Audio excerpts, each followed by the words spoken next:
To avoid getting older, we can at least slow the aging process with the choices that we make, including our diet. Dr. Rebecca Kazin is Associate Director of the Washington Institute of Dermatologic Laser Surgery, and she is here this morning with culinary coach Kristen Coffield with a rundown of the best and the worst foods for our skin. Good morning to you both. Hi, how are you? Great, great. I think, we hear a lot of stay out of the sun, don't go into tanning beds, that kind of thing, but you can also do a lot of damage from what's inside. It's true. I mean, we've known for a while now that inflammation in the body wreaks havoc. It causes heart disease. It can increase your risk of cancer inside the body. So it makes sense that what you eat can affect your skin as well. Right. I think a lot of people, though, think of maybe, alcohol or caffeine as really zapping your skin. But you've got some interesting stuff here this morning that is typically what we think of when we think of healthy foods. Exactly. Interestingly, a lot of patients are really trying to make healthy choices, but they need a little bit of direction because some things that you would think would be healthy maybe could be a little bit better. Okay, so what are we talking about here? So, these sorts of protein bars or energy bars, exactly, rice cakes, things like that. What they have is a lot of sugar, which, as you can imagine, so what sugar does is it causes something in our body called insulin to spike. When insulin spikes, we draw more sugar, glucose, into our tissues. They get stored. Also, that glucose sticks to our collagen that we want and breaks it down prematurely and causes wrinkles and things like that. Additionally, not every fat is the same, right? Okay. So we all try to eat low fat, but sometimes those lower fats are processed and what's called oxidized. And those oxidized fats generate something called free radicals, and those free radicals prematurely break down collagen and can also increase our risk for skin cancer. So, even something as healthy as a rice cake doesn't do your skin any favors. Exactly. I joke, like, why else would you eat a rice cake? A great question. They taste terrible. But those cardboard processed sugars cause that really quick spike. And that really quick spike causes the insulin. The insulin increases the glucose to be stored. It breaks down collagen and increases inflammation. So a lot of times patients don't understand, why is my rosacea flaring? Why am I having an acne flare? When they're doing these sorts of things, it's those sugar spikes. Okay. And then what about drinks? What about when it comes to the liquids? Well, I think the liquids are really the sneaky Pete here because there's so much sugar in all of these. And then even if you go with a diet soda that's got an artificial sweetener in it, that's as bad for you as real sugar. Right. Actually, it's worse because the body doesn't know what to do with the chemicals, so it basically stores them in your soft tissue.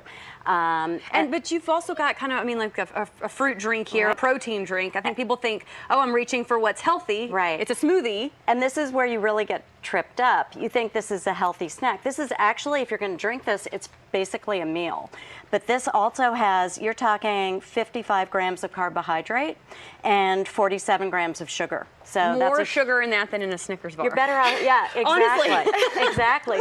So, it's really easy for people to make these choices and think they're making a good choice and then, really pay the price. All right, so this is the stuff we should be staying away from.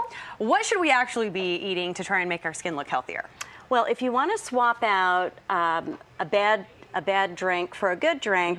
I know a lot of people struggle with green tea, but green tea is fantastic for you. It helps with weight loss.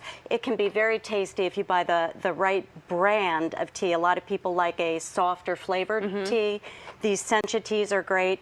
You add a little lemon, you add a little bit of honey, you can make a big pitcher of it, you can put it in your used vitamin water bottle and bring it to work. Recycle.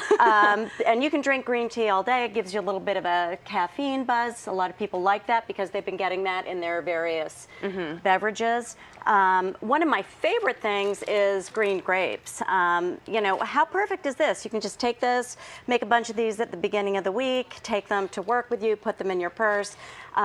Grapes have resveratrol in them, which is one of the super antioxidants that we associate with anti-aging. Do you want to? Yeah. So we actually use resveratrol topically in the skin. A lot of products big cosmeceutical companies put resveratrol in their products. So ingesting it, that's why red wine is perhaps better. Yeah. Those antioxidants really increase blood flow to the skin, bring all those nutrients and oxygen to the skin. Very healthy. But don't think that drinking a glass of red wine is going to make your skin look better. You need to go with the just grape. A healthy choice. But literally, this is a no-brainer. You know, buy some grapes, put them in little bags, throw this in your purse or your briefcase. And then avocados, all the rage these days. They're on, I mean, it's on everything. Well, avocados are fantastic. I mean, they are loaded with monounsaturated fatty acids, which are terrific for you. And they come in this, look at this great package. I mean, you can take this avocado with you anywhere. Throw it in your purse.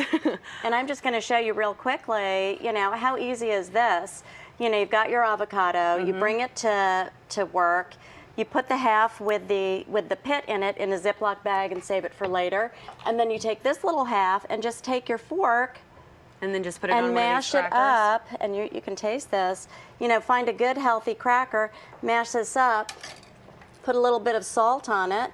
Nice. And not only good for your skin, but also avocado is good for your hair and nails. Hair, skin, nails, Everything. Dr. Okay. Because those fats in there are very moisturizing, so they're hydrating. Real quick before I let you go, Dr. Kaysen, I wanted to ask you about the link between dairy and acne. Is that something else that there is actually a link? Yes, because those milk proteins also cause those spikes in insulin, which are inflammatory. And so we do see it. Now, not everybody has that direct link, but there are plenty of patients, if you truly ask them to keep a diary of what they've been eating around their flares, a lot of times it is increase in dairy and sugar. And then don't forget that lactose is milk sugar. So you are also getting sugar. Any of the OSs are sugar, glucose, lactose. All right. Ladies, thank you both so much. Appreciate it. Great advice, great tips. Thanks so much.